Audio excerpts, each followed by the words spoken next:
ఓం సాయిరామ్. బాబా భక్తులందరికీ నమస్కారం అండి. మన బాబా గారి దయ వల్ల మనందరం బాగుండాలి, సంతోషంగా ఉండాలని కోరుకుంటున్నాను ఫ్రెండ్స్. ఇక ఈరోజు మన బాబా గారు ఒక మంచి సందేశాన్ని అయితే మన ముందుకైతే తీసుకువచ్చారండి. ఆ సందేశం ఏమిటంటే గనుక, తల్లి, ఇదే నీకు ఇస్తున్న ఆఖరి అవకాశం. రాత్రి 12 లోపు ఇది నువ్వు తప్పకుండా విని తీరాల్సిందేనమ్మా. ఇది లేకపోతే జీవితాంతం నీకు కష్టాలు తప్పవు అని చెప్పి ఏదో తెలియని సందేశాన్ని ఈరోజు బాబాగారు మనకు అందించడానికి మన ముందుకు వచ్చారండి. మరి బాబాగారు ఏ సందేశం అందించినా కూడా అది మన భవిష్యత్తుకు పునాది లాంటిదని మనకందరికీ కూడా తెలిసిన విషయమే కదా. మరి ఎవరికైనా బాబాగారి మీద పూర్తి నమ్మకం ఉండి తీరాల్సిందే. తల్లి, నేను నీకు ఎప్పుడో ఎన్నోసార్లు ఎన్నెన్నో అవకాశాలను ఇచ్చాను, కానీ ఒక్క అవకాశాన్ని కూడా ఉపయోగించుకోలేకపోతున్నావు.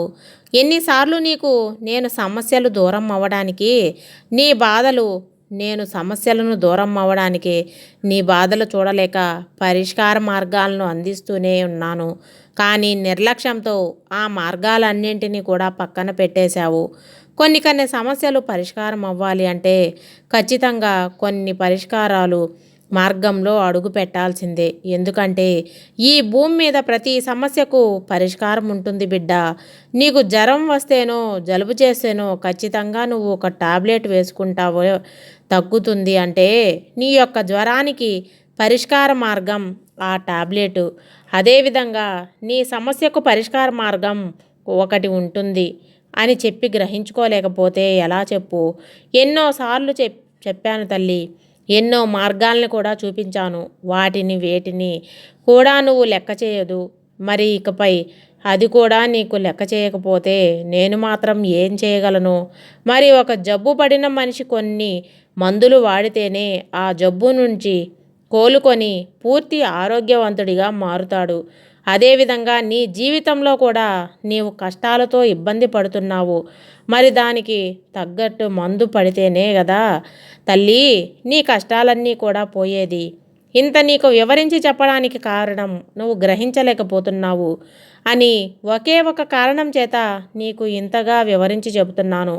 బిడ్డా, నేను చెప్పే ఈ పరిష్కార మార్గాన్ని అనుసరిస్తావు అని చెప్పి ఆశిస్తున్నాను. అది కూడా ఈ రాత్రి 12 గంటలలోపు నీ కష్టాన్ని అంతటినీ కూడా నేనే తీర్చేస్తాను. నీ బాధలన్నింటినీ కూడా ఒక ఫుల్ స్టాప్ పెట్టేస్తాను. నువ్వు నవ్వుతూ సంతోషంగా ఉంటే చూసి ఆనందపడే మొదటి వ్యక్తిని నేనే తల్లి. మరి నా బిడ్డ ఇంత బాధతో ఉన్నప్పుడు ఒంటరిగా ఎలా వదిలేస్తాను చెప్పు? నా బిడ్డ కష్టాలన్నీ కూడా తీసివేయడానికి ఈరోజు నేను నీకు పరిష్కారాన్ని తీసుకొని వచ్చాను. మరి ఈ రాత్రి 12 లోపు నీతో నేను ఖచ్చితంగా మాట్లాడి తీరాలి అంటే నువ్వు నాతో నీ యొక్క సమస్యను ఖచ్చితంగా చెప్పుకొని తీరాలి తల్లి. అప్పుడే నీకు పూర్తిగా ఈ సమస్య నుండి పరిష్కారం అనేది దొరుకుతుంది బిడ్డ. నువ్వు ఈ యొక్క రోజు ఏదైతే ఉందో అంటే ఈ రోజు నుంచి నెక్స్ట్ వచ్చే గురువారం రోజుకి, ఆ తరువాత వచ్చే గురువారం రోజుకి లెక్క పెట్టుకొని ఒక 5 గురువారాలు నేను చెప్పింది చెప్పినట్లుగా చెయ్యి. మనిషి అంటే ఆ సమస్యలు అన్నీ కూడా బయటపడి తను సంతోషంగా జీవించాలి అన్నా, తను ఆనందంగా గడపాలి అన్నా, తన కోరుకున్న కోరికలన్నీ తీర్చుకోవాలి అన్నా కూడా గురువు యొక్క అనుగ్రహం అనేది చాలా ముఖ్యం. ఆ గురువు యొక్క అనుగ్రహం నేనే నీకు ఇవ్వగలను. కనుక నా గురువు అనుగ్రహాన్ని నువ్వు పొందాలి అంటే కనుక ఇప్పుడు నేను చెప్పినట్లుగా ఒక 5 గురువారాలు ఇలా చెయ్యి తల్లి. పూర్తి ముగింపు అనేది దొరుకుతుంది బిడ్డ. నేను ఇప్పుడు ఒక మంత్రాన్ని చెప్తాను.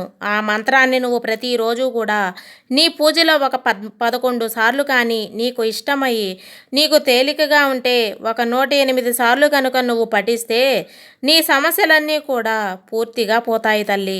అయితే ఈ 5 గురువారాలు కూడా నువ్వు చేయవలసింది చెప్తాను, జాగ్రత్తగా తెలుసుకో. మొదట అయితే ఆ మంత్రాన్ని చెప్పాను. ఆ మంత్రాన్ని ఒక కాగితం మీద రాసుకో తల్లి. ఓం లం శ్రీ సాయి సర్వాభీష్ట ఫలప్రదాయ నమః. మరోసారి చెప్తాను తల్లి. ఓం లం శ్రీ సాయి సర్వాభీష్ట ఫలప్రదాయ నమః. బిడ్డ రాసుకుంటున్నావు కదా, మళ్ళీ చెప్తాను. ఓం లం శ్రీ సాయి సార్వాభీష్ట ఫలప్రదాయ నమః. శ్రీ మంత్రాన్ని ఈ మంత్రాన్ని నువ్వు లం అంటే ఇక్కడ లాకు సున్నా పెడితే లం అని చెప్పి రాయాలి. సర్వాభీష్ట అంటే నువ్వు అనుకున్న కార్యాలన్నీ ఫలప్రదాయ నమః అన్నీ ఫలించి తీరాలి అన్నమాట. అర్థం యొక్క మంత్రం అన్నమాట ఇది. అయితే ఈ మంత్రాన్ని నువ్వు ప్రతిరోజు పూజలో 108 సార్లు పఠించుకోగలిగితే నీ యొక్క సమస్యలకు నా ముందు ఉంచి 108 సార్లు నువ్వు కనుక ఇది పఠించగలిగితే నీ కష్టాలన్నీ కూడా పోతాయి తల్లి. అయితే 5 గురువారాలు అప్పుడు నువ్వు చేయవలసింది ఏమిటంటే, నువ్వు నా మందిరానికి వచ్చినప్పుడు నా దునిని కూడా నువ్వు తప్పకుండా చూస్తావు.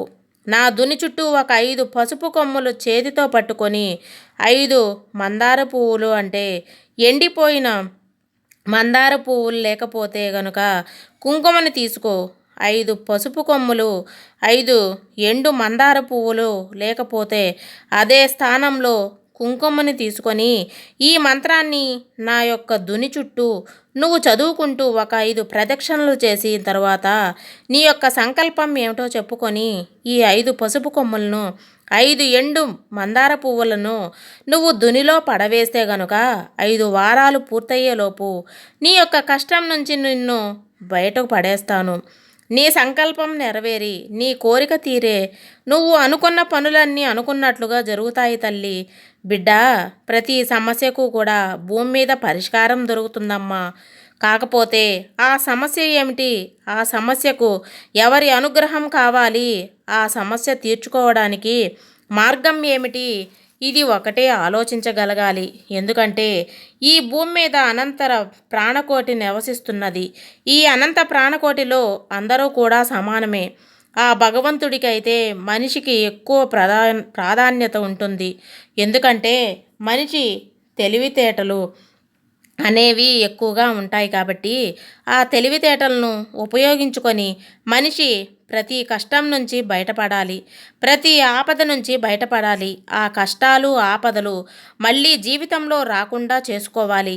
వచ్చినవి ఎందుకు వచ్చాయా అని చెప్పి ఆలోచించుకొని వాటిని రాకుండా చేసుకోవడానికి ఏం చేయాలని చెప్పి కూడా ఆలోచించుకోవాలి బిడ్డ. ఈ యొక్క మానవ జీవిత శైలి ఏ విధంగా ఉంటుందో గనక ఒక ఆలోచన మీదే ఉంటుంది. కనుకొనే తెలివి గలవారు తెలివి లేనివారు అని 2 భాగాలుగా విడదీసినట్లయితే తెలివి గలవారి యొక్క జీవితం చాలా అద్భుతంగా ఉంటుంది. తెలివి లేని వారి యొక్క జీవితం చాలా కష్టాల పాలవుతుంది బిడ్డ. నీకు తెలివితేటలు లేవు అని నేను చెప్పడం లేదు. నీకు తెలివితేటలు ఉన్నాయి, కానీ వాటిని ఎప్పుడు ఎలా ఉపయోగించుకోవాలో నీకు తెలియలేదు తల్లి.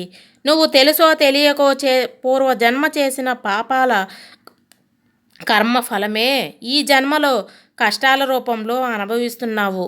మరి ఆ పాపాల యొక్క కర్మ అంతా కూడా పూర్తిగా అగ్నిలో దహించి వేయబడాలి తల్లి. ఆ విధంగా దహించి వేసినప్పుడే నీ యొక్క కష్టం, నీ నెత్తిన పడిన బరువు అన్నీ కూడా పూర్తిగా దిగిపోతాయి. అప్పుడే నువ్వు ఒక మనిషికి ఏదైతే కావాలో, ఆ ప్రశాంతత ఏదైతే కావాలో, ఆ సంతోషం ఏదైతే పోవాలో, ఆ దుఃఖం ఇవన్నీ కూడా పోయి నీ జీవితంలో సంతోషాలు ఆనందాలు అన్నీ కూడా అడుగులు పెట్టే రోజైతే ఎంతో దూరంలో లేదు తల్లి. సరిగ్గా 5 గురువారాల దూరంలో మాత్రమే ఉంది.